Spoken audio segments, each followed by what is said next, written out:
복 있는 사람은 악인들의 꾀를 따르지 아니하며 죄인들의 길에 서지 아니하며 오만한 자들의 자리에 앉지 아니하고 오직 여호와의 율법을 즐거워하여 그의 율법을 주야로 묵상하는도다. 그는 시냇가에 심은 나무가 철을 따라 열매를 맺으며 그 잎사귀가 마르지 아니함 같으니 그가 하는 모든 일이 다 형통하리로다. 악인들은 그렇지 아니하며 오직 바람에 나는 겨와 같도다. 그러므로 악인들은 심판을 견디지 못하며 죄인들이 의인들의 모임에 들지 못하리로다. 무릇 의인들의 길은 여호와께서 인정하시나 악인들의 길은 망하리로다. 아멘. 시편 1편 말씀을 조금 더 쉽게 원어에 가깝게 제가 풀어서 다시 천천히 봉독에 올리겠습니다. 악한 사람들 중에서 걷지 않고 죄악된 길에서 서 있지 아니하며 비웃는 자들의 자리에 앉지 않는 사람은 복 있는 또는 행복한 사람이로다. 대신에 여호와의 율법 안에서 기뻐하며 율법 안에서 밤낮으로 중얼거리는도다. 이는 마치 시냇물가를 따라 심은 나무가 시절에 따라 열매를 맺고 잎사귀가 시들지 아니함 같으니 행하는 모든 것이 번성하리로다. 그러나 악인들은 그렇지 않도다. 마치 바람에 휘날리는 겨와 같도다. 그러므로 악인들이 심판을 견디지 못하며 죄인들이 의인들의 회중에 들지 못하도다. 의인들의 길은 여호와께서 아시지만 악인들의 길은 망하리로다. 아멘. 시편의 1편에 관련된 내용으로 상당히 우리가 많은 논란을 하고 있습니다. 그 이유는 시편의 대부분의 150편의 시편 중에 제목이 붙어있는 시편이 거의 한 110여 개 정도 되는데 그 중에 34개가 제목이 붙어있지 않는 시편입니다. 그래서 도대체 누가 썼는지를 잘 알 수가 없는 시편인데 그 중에 시편 1편과 2편은 다윗의 시편이라 해서 1편부터 43편까지 제1권으로 시편이 구성되어 있는데 이 다윗의 시편 중에 유일하게 제목이 없고 누가 썼는지 기록하지 않는 시편이 제1편과 2편입니다. 그래서 아마도 다윗이 썼다기보다는 후에 시편을 전체적으로 편집한 누군가가 이 시편을 1편과 2편을 삽입하지 않았을까라고 추측합니다. 그 이유는 3편부터 43편까지 다윗의 여러 가지 시를 보게 되면은 일종의 시적인 형태를 유지하고 있는데 사실 1편과 2편은 산문체라는 표현으로 자유롭게 좀 쓰고 있어요. 이 말은 상당히 전기에, 다시 말하면 다윗의 시대에 출애굽하고 난 다음에 가나안 땅을 정복하여 다윗의 시대에 가까운 때 쓰여졌던 그런 시편이기보다는 조금 더 문체가 자유로운 형식을 띠고 있어서 아마도 후기라고 말을 하면 이스라엘 백성이 나라를 잃고 그 다음에 먼 타국에서 타향살이를 한마디로 추방된 상태로 나라 잃은 그런 슬픔 속에서 살고 있었을 때를 생각하여 그때 그 기간이 아닐까라고 일반적으로 추측합니다. 여하튼 언제 쓰여졌든 간에 이 시편 1편은 전체의 시편의 한마디로 소개로서 하나님을 사랑하고 그 말씀을 기뻐하고 즐거워하는 자, 이게 시편의 핵심입니다. 이런 사람은 행복한 사람, 복 있는 사람이고 하나님의 말씀과 곧 하나님과 상관없이 사는 사람은 악인이요 죄인이라 해서 이런 사람은 하나님으로부터 심판을 받습니다. 이 두 가지 커다란 주제를 1절에서 3절까지 4절에서 6절까지를 나눠서 표현하고 있는 이 시편의 1편은 전체의 시편을 대변해서 하나의 소개하는 시편 전체의 주제를 대략적으로 드러내고자 하는 의도를 가지고 누군가의 편집자에 의해서 후대에 다윗의 시편 앞에다가 먼저 이와 같이 전체의 시편을 대변할 만한 소개하는 시편을 1편으로 쓰지 않았을까라고 추측합니다. 제가 늘 추측한다라고 표현할 때는 틀릴 수 있다. 그러니까 머릿속에 구별해서 이건 하나님의 말씀이 아니라 인간의 말이다. 그렇게 생각하시면서 들으셔야 됩니다. 틀릴 수 있다라는 것. 그래서 상당히 고민하고 말씀을 봐야 될 필요가 있다라는 것을 말씀드립니다. 그런데 여기에 대해서 상당히 근거되어질 만한 말씀의 구절들이 있습니다. 가만히 보면 여호수아 1장 8절에 시편의 2절과 해당되어진 유사한 말을 쓰고 있는데 이 율법책을 여러분 시편 2편은 오직 여호와의 율법을 즐거워하여 그 율법을 주야로 묵상하는도다. 나중에 좀 설명을 하겠습니다만 이 말씀과 유사한 말씀은 여호수아 1장 8절에 나와 있습니다. 이 율법책을 내 입에서 떠나지 말게 하며 상당히 조금 거칠게 표현했어요. 시편 1편의 2절은 즐거워하여라고 했는데 떠나지 말아라고 거칠게 표현을 하고 있죠. 조금 더 후대에 쓰여진 성숙한 표현이라고 보고 있습니다만 시편 1편이 어찌됐든 주야로 그것을 묵상하여 그 안에 기록된 대로 다 지켜 행하라. 그리하면 내 길이 평탄하게 될 것이며 내가 형통하리라 라고 하는 초기 여호수아의 말씀을 생각하고 후대에 누군가가 쓴 것이 아닌가라고 하는 설과 그 다음에 에레미야 17장 5절에서 8절에 굉장히 유사한 말씀이 바로 시편 1편 3절의 말씀을 빗대어서 나와 있습니다. 3절은 그는 시냇가에 심은 나무가 철을 따라 열매를 맺으며 그 잎사귀가 마르지 아니함 같으니 그가 하는 모든 일이 다 형통하리로다. 이 말을 바로 에레미야서 17장 5절에서 8절에 이와 같이 말씀하고 있습니다. 여호와께서 이와 같이 말씀하시니라. 무릇 사람을 믿으며 육신으로 그의 힘을 삼고 마음이 여호와에게서 떠난 그 사람은 저주를 받을 것이라. 그는 사막의 떨기나무 같아서 좋은 일이 오는 것을 보지 못하고 광야 건조한 곳 건건한 곳 땅 사람이 살지 않는 땅에 살리라. 그러나 무릇 여호와를 의지하며 여호와를 의뢰하는 그 사람은 복을 받을 것이라. 그는 물가에 심어진 나무가 그 뿌리를 강변에 뻗치고 더위가 올지라도 두려워하지 아니하며 그 잎이 청청하며 가무는 해에도 걱정이 없고 결실이 그치지 아니함 같으니라. 굉장히 시편 1편 3절과 유사한 말씀. 그렇다면 아마도 시편의 기자는 에레미야서의 이 말씀을 생각하고 썼다면 한참 뒤가 돼버립니다.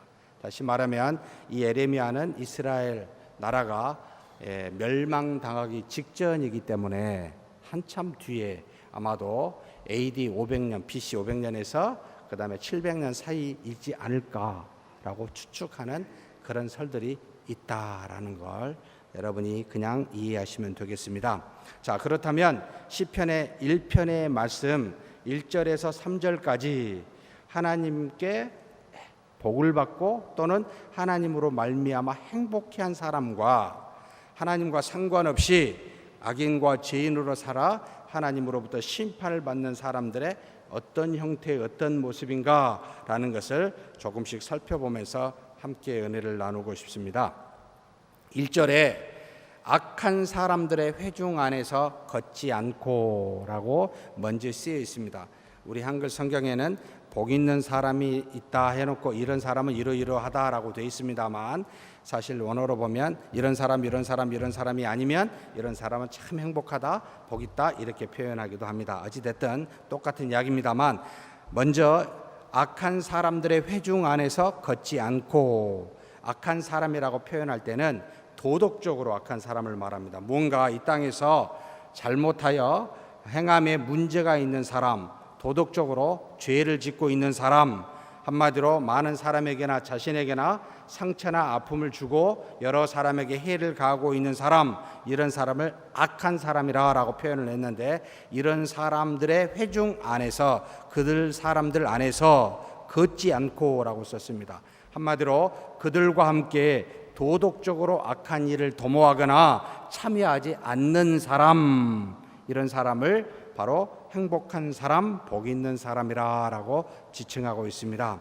다시 말하면 세상에 자신의 이득을 위하여 많은 사람에게 해를 가하고 심지어 눌러야만, 죽여야만 내 자신이 살 수 있고 모든 이득을 얻을 수 있다 하여 악하게 행하는 모든 사람들, 이들과 같이 동일하게 참여하거나 그런 일에 도모한 사람들, 이런 사람들은 아닙니다. 복 있는 사람들은. 그러니 이런 사람들 안에서 함께 걷지 않는 사람이라고 첫 번째 조건을 내세웠고, 두 번째 조건은 죄악된 길에 서 있지 아니하며 라고 쓰여 있습니다. 죄악된 길이란 하나님의 뜻과는 상관없이 자신의 육체의 소욕에 따라 하나님과 상관없는, 영이신 하나님과 영적인 뜻과 상관없는, 곧 하나님의 말씀과는 상관없는, 다시 말하면 이제 반대로 우리 육체와 물질과 눈에 보이는 것과 밀접하게 관계 있는 이와 같은 소욕에 따라 사는 길을 죄악된 길이라고 말을 합니다.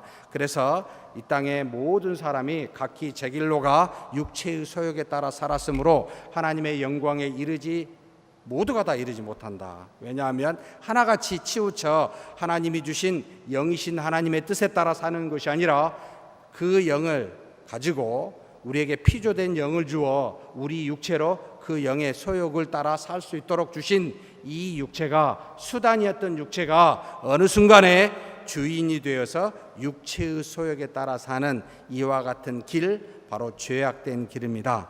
그런데 그 길 위에 서 있지 아니하며 라고 표현하고 있습니다. 서 있지 않다는 말은 육체의 길을 추구하거나 따라가지 않는다, 그것과 동행하지 않는다, 육체와 상관없이 영적인 길을 도모하고 그와 같은 모습에 사는 사람들이라고 반대로 보면 되겠죠. 그래서 죄악된 길에서 육체의 길에 서 있지 아니한 사람은 복되도다, 복 있는 사람이로다, 행복한 사람이로다 라고 표현하고 있습니다. 그러면서 세 번째 조건은 비웃는 자들의 자리에 앉지 않는 사람은 이라고 표현하고 있습니다. 비웃는 자들이란 심판의 자리에 앉아서 세상과 거스려 사는 사람들을 향하여 조롱합니다. 자식들 웃기고 있네, 그렇게 살면 손해보는 거예요, 아무 이득이 없어요, 그러면서 하나님의 말씀을 따르는 백성들을 향하여 손가락질하고 비판합니다. 오히려 그들을 죽이려 합니다. 자신의 죄가 드러나기에 참을 수가 없어서 그들을 손가락질하고 어찌하여 우리와 같이 가지 않느냐, 우리처럼 이득을 추구하고 부를 추구하고 명예를 추구하고 권력을 추구하는 것이 맞지 않느냐, 세상에 인간이 최고야, 인간보다 더 좋은 게 어디가 있어, 그러니 사람이 주인이 되어서 모든 것을 우리 주인된 인간의 민주주의지요, 우리 대중이지요, 사람입니다, 이와 같이 주장하는, 그러면서 그렇지 않고 사는 사람들을 향하여 비판합니다. 조롱합니다. 또는 깔봅니다. 또는 우습게 생각합니다. 이런 자리에 앉지 않는 사람, 의를 행하는 자들을 절대 가만히 내버려 주지 않는 것이 바로 이와 같은 세상입니다. 반드시 비판하게 되어 있습니다. 저와 여러분이 하나님 앞에서 말씀대로 살면, 우리 교회가 하나님의 말씀에 따라 순종하며 가면 반드시 따라오는 것은 세상으로부터 손가락질입니다. 바로 비판입니다. 고난과 역경입니다. 그런데 만약에 우리가 너무 세상에서 편해요, 아무도 우리를 비판하는 사람이 없어요, 아무도 우리 교회를 향하여 비판한 사람이 없어요, 손가락질하는 사람이 없어요. 무슨 뜻이죠? 세상이 생각하기를 너는 내 친구야, 비판 안 합니다. 문제 있다는 뜻입니다. 사랑하는 성도 여러분, 누가 나를 향하여 저렇게 살면 안 돼 라고 무언가 우리를 향하여 비판할 때 우리는 바르게 살고 있다라는 증표가 됩니다. 왜냐하면 주 예수 그리스도도 하나님의 말씀에 따라 생활하니 모든 당시에 세상이라고 하는 권력이라고 하는 것을 갖고 있는 사람들에 의해서 손가락질을, 비판을, 심지어 십자가에 못 박혀 죽임까지도 당하고 결국은 죽으셨습니다. 그래서 빛을 따라 생활하면 누가 싫어하겠습니까? 어둠이 싫어합니다. 그런데 우리는 빛 때문에 비판을 받는 것이 아니라 오히려 빛의 자녀들로부터 어둠 때문에 비판을 받죠. 무슨 교회가 저 모양이야. 세상과 똑같다는 겁니다. 똑같이 세상 사람들과 같이 손가락질하고 비판할 거 비판하고 욕할 거 욕하고 분을 낼 거 다 내니 저들이 굉장히 안심합니다. 왜냐하면 같은 부류라고 생각하니까. 여러분, 우리는 거룩합니다. 구별되어 있습니다. 지금 계속해서 새벽기도마다 레이기서를 하고 있죠. 하나님이 거룩하니 너희도 거룩하라. 너희뿐만 아니라 너희가 드린 물질도 거룩하라. 하나님께 나오는 시간인 이 안식일, 주일, 성의 모든 게 거룩하다. 구별하라는 겁니다. 하나님이 우리를 만드셨고 그 안에 섭리하시지만 하나님과 만나는 그 시간은, 하나님과 만날 만한 그 어떤 것은, 하나님을 만나기 위해 뭔가 우리가 드리는 것은 전부가 다 세상으로부터 구별시켜 따로 하나님 앞에 드려야 하나님 앞에 온전한 거룩한 모습이 됩니다. 그러니 세상과 짝하려고 하지 마십시오. 손잡으려고 타협하려고 하지 마십시오. 물론 이 타협은 싸납게 대하라는 뜻이 아니에요. 그들의 길에 서 있지 말라는 겁니다. 그들의 회중에 머물지 말라는 뜻입니다. 욕하란 말이 아닙니다. 비난하여 함께 싸우란 말도 아닙니다. 그들이 추구하는 방향을 따라 가지 말라는 겁니다. 그래서 비판하는 회중 안에 앉지 않는 사람, 비웃는 자들의 자리에 앉지 않는 사람은 복이 있도다, 행복하도다. 여기 복이 있는 사람, 제가 왜 자꾸 행복이라는 말로 쓰냐면 원어로 에세르라는 표현을 썼습니다. 원래 복 있는 사람은 바라크라는 표현을 쓰는데 복은 바라크라고 쓰는데 이 원어에서는 에세르라고 해서 굉장히 행복해하다라는 겁니다. 행복한 사람은 어떤 사람입니까? 바로 앞에 세 가지 조건이 있는 사람입니다. 무슨 조건입니까? 악한 사람들의 회중에 들지 말고, 죄악된 길에 서 있지 말고, 비웃는 자리에 앉지 않는 사람은 굉장히 즐거워하고 행복한 사람입니다. 왜요? 세상의 사람과는 좀 다르기 때문이에요. 그러면서 동시에 2절에 넘어가는데, 2절에 우리가 한글 성경에 보면 오직이라는 말을 썼는데 사실 오직이라는 말은 어디에도 없습니다. 왜 이렇게 번역을 했는지는 모르겠습니다만 키임이라고 원어로 써 있는데 키는 뭐뭐 때문에, 임은 if 만약이라는 건데 키이를 한꺼번에 붙일 때는 대신에라는 것으로 해석함이 가장 타당합니다. 다시 말하면 이렇게 하지 않는 대신에 이것을 한다라는 뜻이죠. 다시 말하면 행복한 사람은 이런 거 안 하는데 대신에 이걸 하고 있어요 라고 1절과 2절을 붙여놓은 거예요. 1절을 안 하는 대신에, 그런 것과 같이 안 하는 대신에 2절을 행하고 있는 것, 그것이 무엇일까요? 라고 보면은 굉장히 중요한 표현을 하고 있습니다. 여호와의 율법 안에서 기뻐하며 라고, 한글 성경은 오직 여호와의 율법을 즐거워하며, 사실 같은 말입니다. 율법을 즐거워하며, 율법 안에서 즐거워하며, 베라고 n이라는 전치사를 썼는데요. 그 안에서 기뻐하며. 그런데 재미있는 표현을 썼습니다.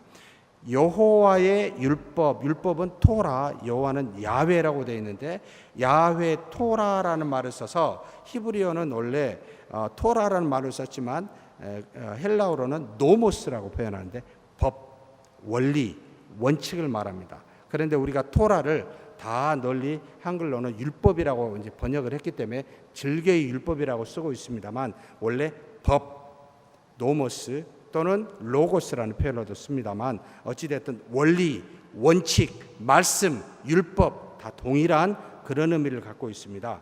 다시 말하면 하나님이 우리에게 베풀어 주신 그 어떤 원리, 원칙, 법, 율법 다 동일한 표현이라는 겁니다. 그런데 하나님이 우리에게 뭔가 법칙을 주셨어요.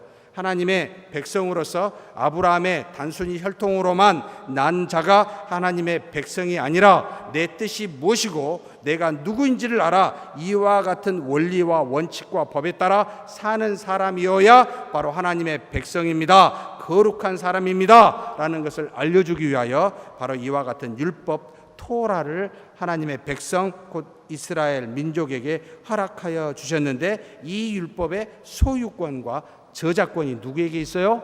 우리에게 있는 것이 아니라 바로 하나님께 있다라는 겁니다.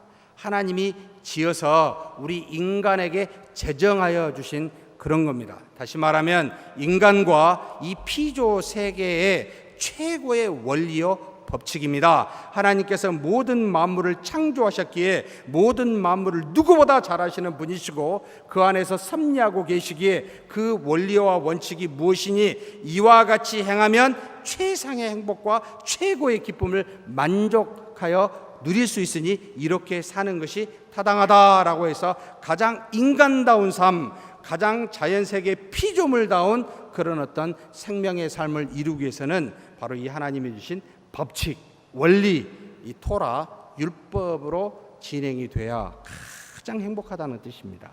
그래서 하나님의 법칙, 곧 토라인 이 율법 안에서 즐거워하여 이 율법을 즐거워한다라는 겁니다. 그 안에서 기뻐한다는 겁니다. 인생의 기쁨을 하나님이 주신 말씀에서 이 시편 기자는 지금 찾고 있습니다.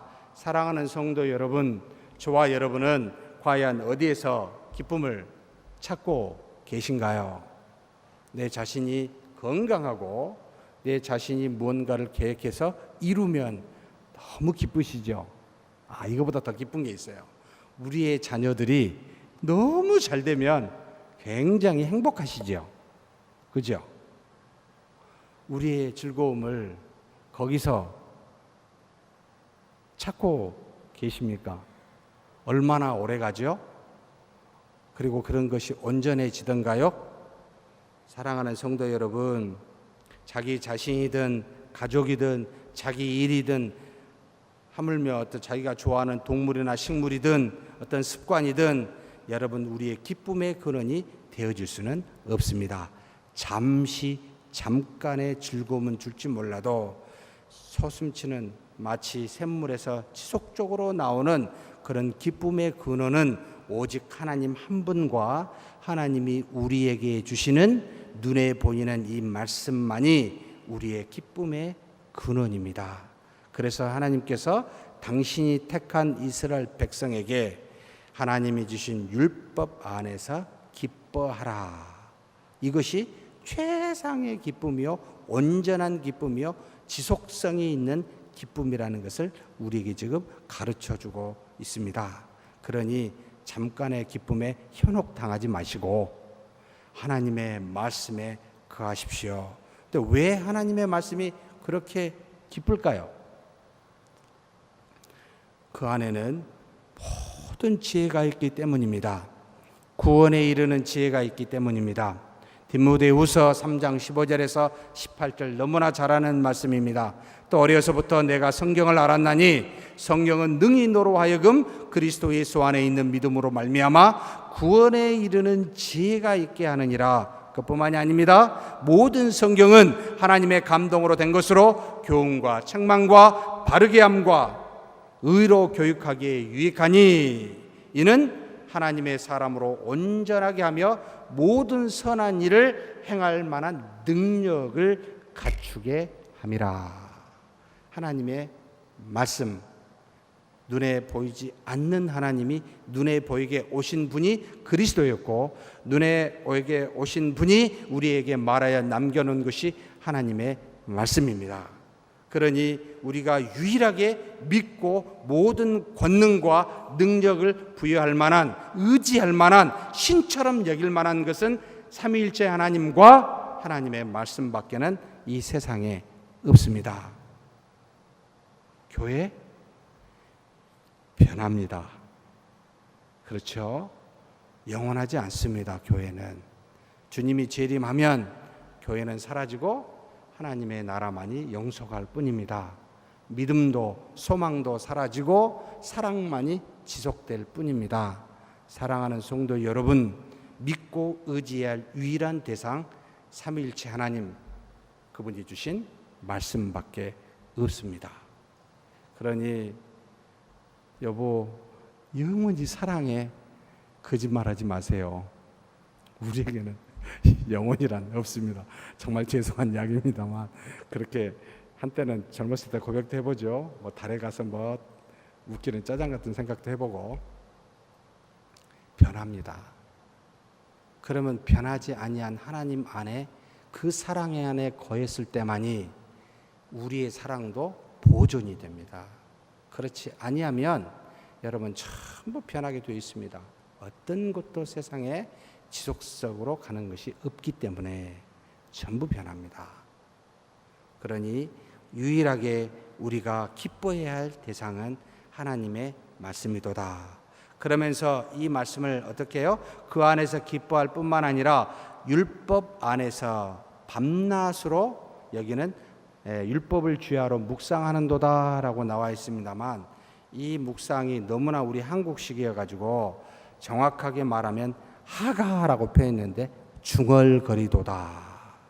하나님의 말씀을, 율법을 주야로 밤낮으로 내가 중얼거리도다라고 말합니다. 묵상하니까 생각한다고 생각이 되죠.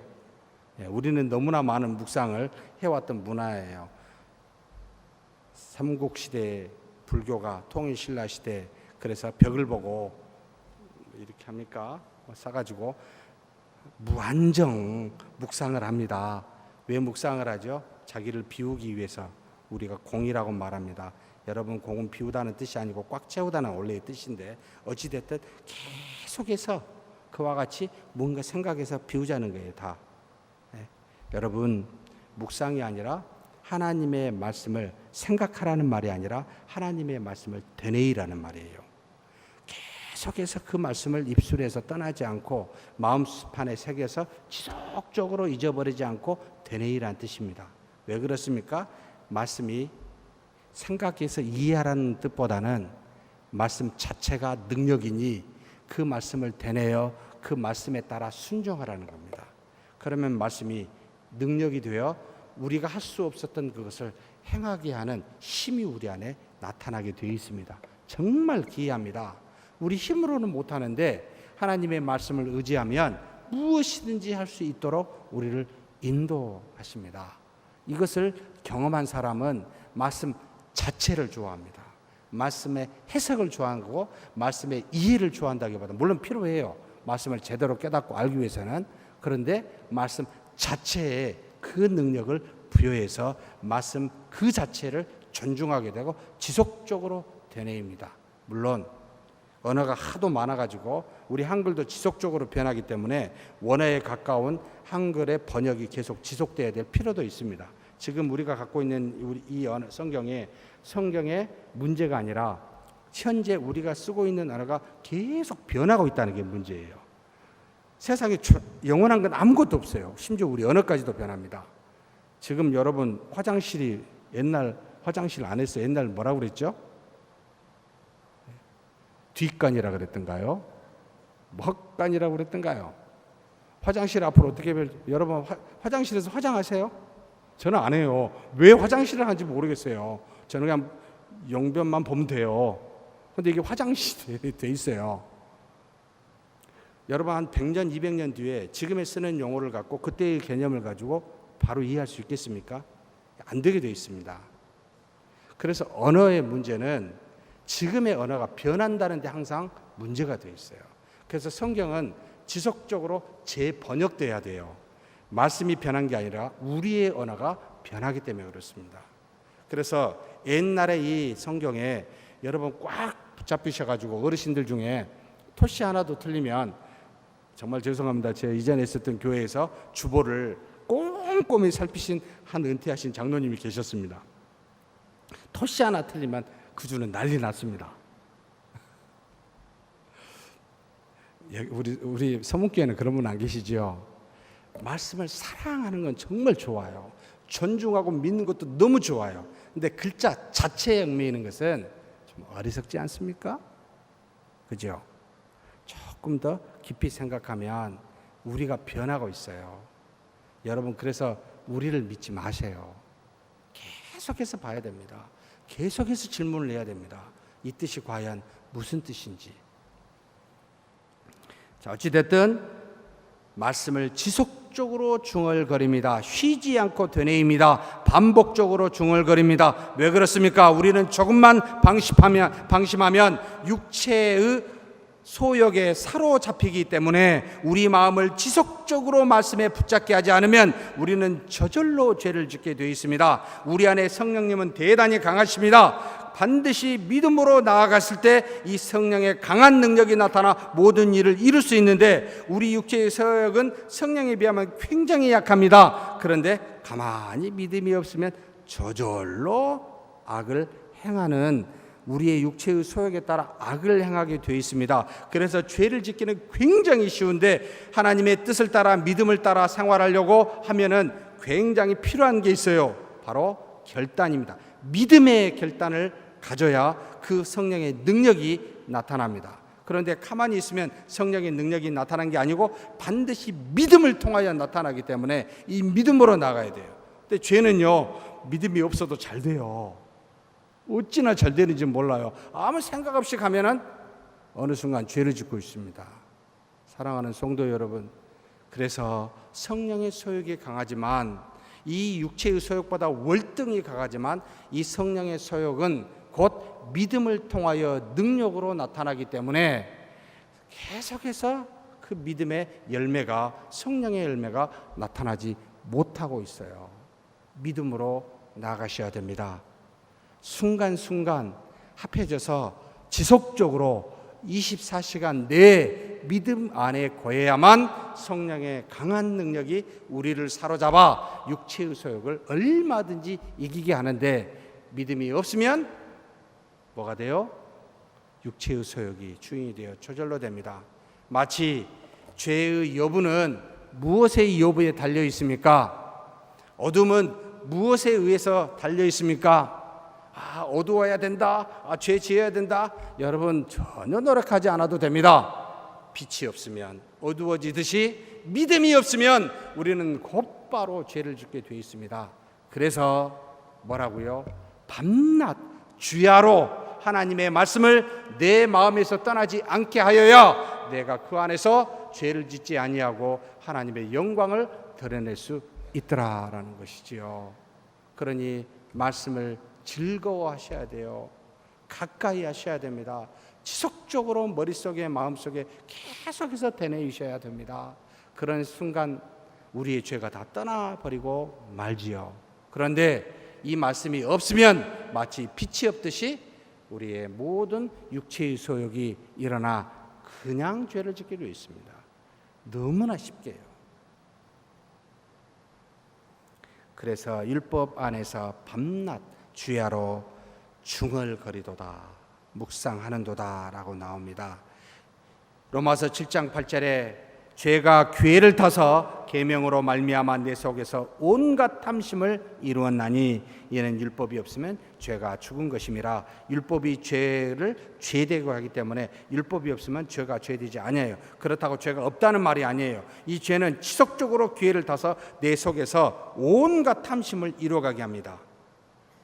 그러니 이 말씀을 믿고 말씀 안에 거해야 그 죄로부터 떠날 수가 있습니다. 여러분, 어떤 죄를 우리 능력으로 힘으로 이길 수 있다고 생각하십니까? 의지를 다하면요, 거울을 보고 수백 번 외치면요, 한번 해보십시오. 되나 안 되나? 100번 외치면 죄를 안 짓게 될 수 있을 것 같아요? 안 됩니다.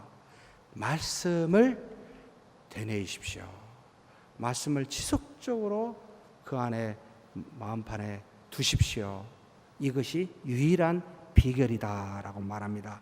그러면서 이와 같은 사람은 3절에 나옵니다. 마치 신의 물가를 따라 심은 나무가, 물가에 심은 나무라고 나와 있죠. 모든 생물은 물이 있어야 존재합니다. 아무리 좋은 땅, 기름진 옥토라 할지라도 물이 없으면 식물은 자랄 수가 없지요. 아름다운 꽃을 피울 수 있는 좋은 씨앗이라도 물이 없으면 결코 꽃을 피울 수가 없습니다. 맛있는 과일 나무가 있다 할지라도 물이 없으면 결코 열매를 맺지 못합니다. 동물 역시 물이 없으면 전부 생존할 수가 없습니다. 달에 생명이 살 수 있는가를 연구하는 대부분의 천문학자들은 무엇을 봅니까? 물이 있느냐 없느냐를 따지게 되지요. 왜요? 물이 생명의 근원이기 때문에 그렇습니다.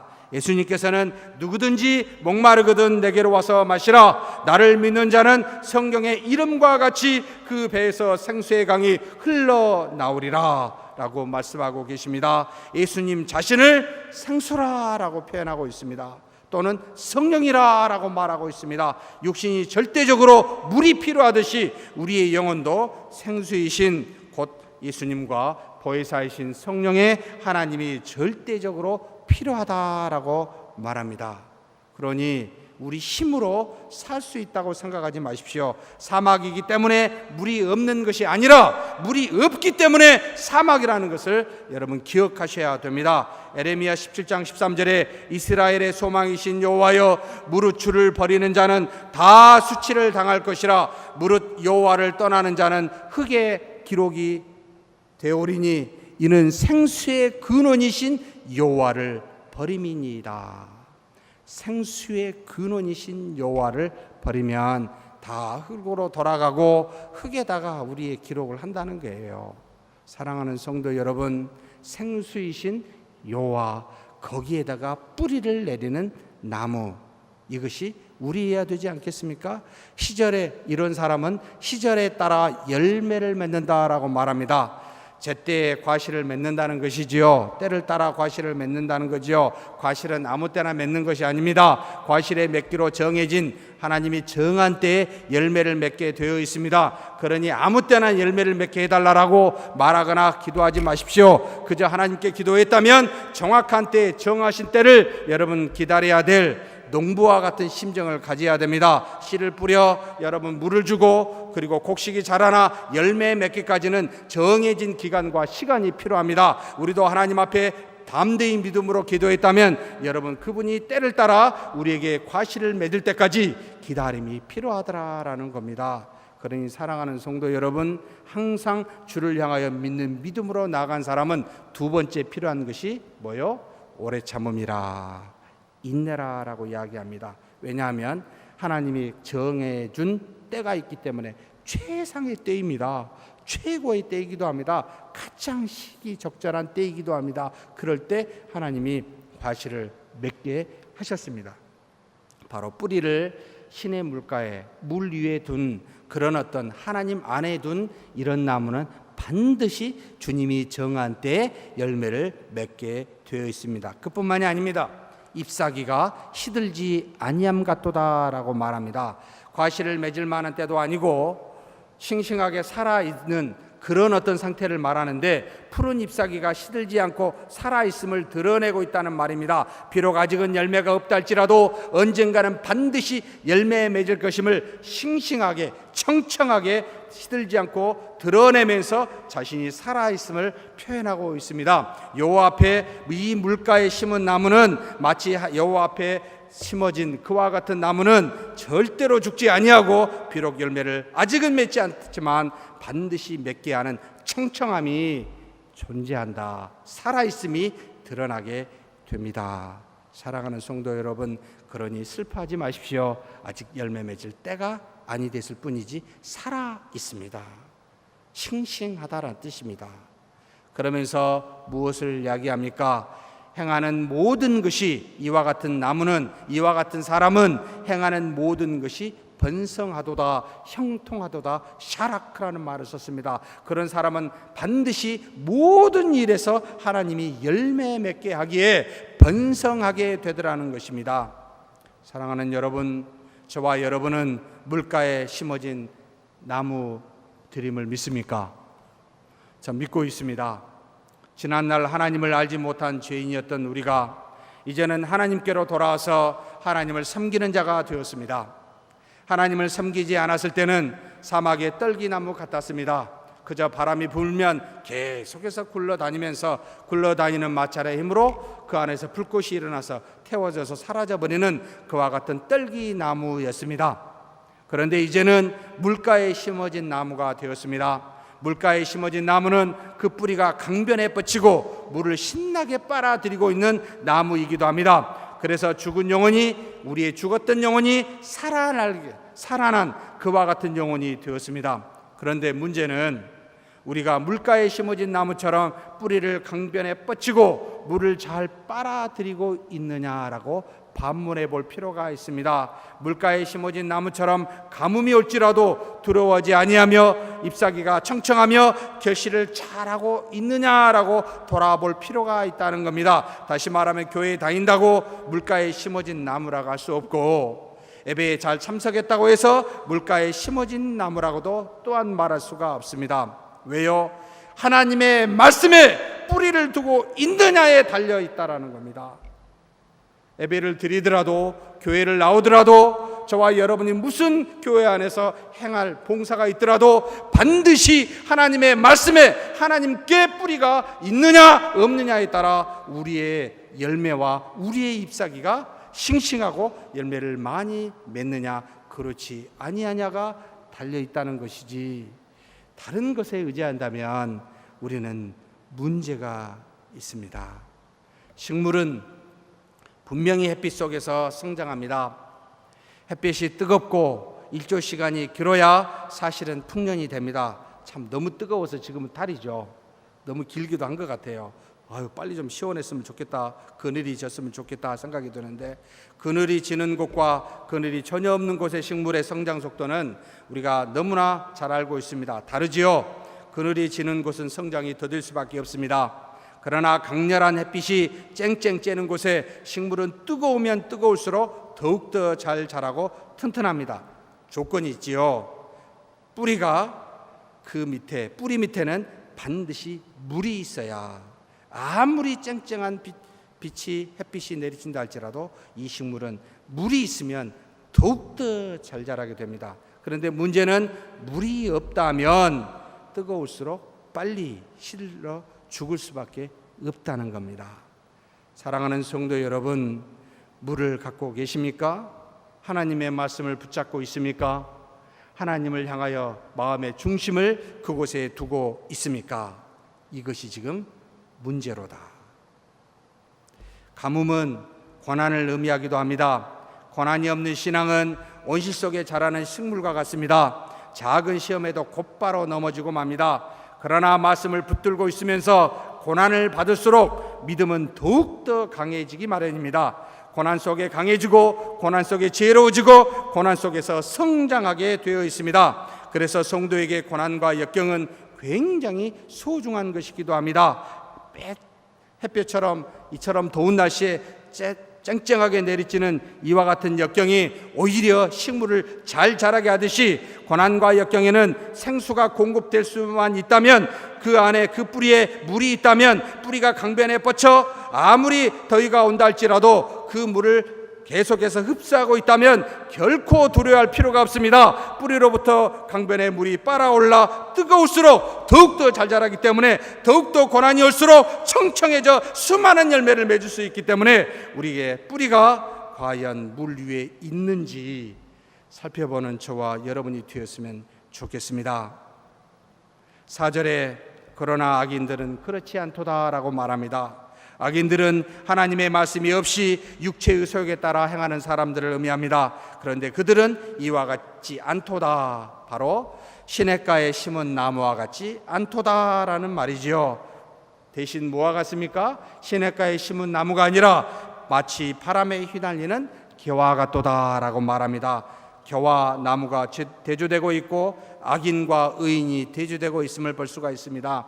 무슨 바람이 불어도 뿌리가 튼튼히 내린 시냇가에 심은 나무는 전혀 나무에도 흔들림이 없지만, 그러나 바람이 조금만 불어도 쉽게 휘날리는 작은 겨, 바로 악인은 이와 같도다라고 말합니다. 세상의 조류에 따라 이리저리 흔들리며 그렇게 사는 인생, 이와 같은 인생이 바로 겨와 같은 인생이요 악인의 인생이라고 말합니다.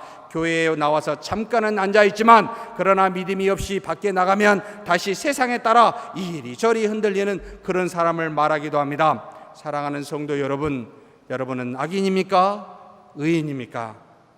하나님의 말씀에 뿌리를 두고 있습니까? 아니면 잠시 왔다가 세상에 뿌리를 두고 있는 그런 사람은 아닙니까? 돌아보았으면 좋겠습니다.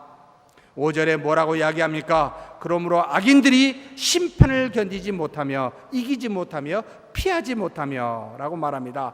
악인들에게는 공급되는 생수가 없으니 이 세상의 고난에서도 이겨낼 수 없을 뿐만 아니라 하나님의 궁극적인 최후의 심판에서도 결코 피할 수가 없도다 라고 말하고 있습니다. 그들에게 비록 이 땅에서 얻은 부와 명예가 있을지는 몰라도 아침 안개와 같이 잠깐 있다가 사라져 버릴 것들임을 스스로가 알고 있기에, 너무나도 잘 알고 있기에 더욱더 매달리고 있는지 모르겠습니다. 그래서 세월을 허비하고 마음의 평안을 누리지 못하고 있습니다. 사랑하는 성도 여러분, 물질을 따라 세상의 조류에 따라 살면 이와 같이 평안이 없이 지속적으로 흔들리는 그런 삶을 살 수밖에 없음을 아셔야 됩니다. 죄인들의 의인들의 회중에 들지 못하도다. 사랑하는 성도 여러분, 하나님 나라 곧 의인들의 회중에 결코 들어가지 못하고 영원히 고통받게 될 것임을 이 시편 기자는 분명하게 증거하고 있습니다. 결코 의인들의 회중에 들어가지 못하도다. 사랑하는 성도 여러분, 이 땅에 고난과 역경 아니요, 상관없지요. 왜요? 우리의 뿌리가 주 예수 그리스도에게 있고 우리 안에서 역사하시는 성령에 있으며 눈에 보이는 말씀에 있다면 사랑하는 성도 여러분, 안심하시고 평안하십시오. 왜냐하면 우리는 심판을 이기고 하나님의 나라에서 영원히 사는 그런 존재이기 때문입니다. 그런데 악인들은 그렇지 않도다라고 말합니다. 그들은 악인들의 길은 망합니다. 의인들의 길은 여호와께서 인정하십니다. 야다라는 말씀인데 아신다는 것이죠. 지속적으로 당신의 고개를, 당신의 머리를, 당신의 얼굴을 그들을 향하여, 의인들을 향하여 역사하여 이루어 가시기 때문에 의인들의 길은 여호와께서 인정하시나 악인들의 길은 결국 명하게 됩니다. 사라져 없어지게 되더라. 육체의 소욕과 세상의 조리에 따라 사는 사람들은 물질과 함께 결국은 사라져 없어지게 된다는 말입니다. 사랑하는 성도 여러분, 오직 진리의 말씀만이 영혼을 살리는 생수임을 기억합시다. 그러니 다른 그 무엇을 붙들지 마십시다. 진리를 왜곡하거나 또는 다르게 전하거나 또는 다른 진리를 믿지 말아야 합니다. 이는 우리의 영혼을 병들게 하고 때로는 멸망으로도 이끌 수가 있기 때문입니다. 순수한 진리를 받아들이는 것도 굉장히 중요합니다. 마치 생수에 미세한 독극물이 들어가면 그 물을 마시는 사람이 병들게 하는 것처럼 생수인 하나님의 말씀을 여러분 조금 바꿔서 기복적으로나 또는 신비적, 신유적으로 가르치고 이해하고 받아들이게 되면 우리의 영이 병들게 될 수도 있음을 반드시 기억하십시오. 갈라디아서에 잘못된 복음을, 다른 복음을 전하는 자에게는 저주가 있을지어다 라고 사도 바울 선생이 말씀하셨듯이 우리는 다른 복음을 경계해야 됩니다. 성도는, 하나님의 백성은, 믿음의 자녀는 교회를 통해서 말씀을 공급받습니다. 하나님의 말씀은 분명히 생명을 살리는 생수입니다. 하나님의 말씀은 성도들을 건강하게 하며 영혼을 살립니다. 그런데 중요한 것은 하나님의 말씀이 오염이 되어 우리 자신과 다른 사람들이 병들게 하는 그런 우도, 그런 교회도 있음을 아시고 항상 말씀을 살피시고 보고 들으시면 된다라는 말이죠. 사람의 귀를, 내 귀를 즐겁게 해주는 말씀이 아니라 내 영혼의 갈증을 해소해주는 그런 말씀을 우리는 들어야 한다라는 말이죠. 1.1획도 틀리지 않는 하나님의 말씀을 온전히 믿어서 우리의 삶이 주 안에서 형통하는 저와 여러분이 되기를 주의 이름으로 축복합니다.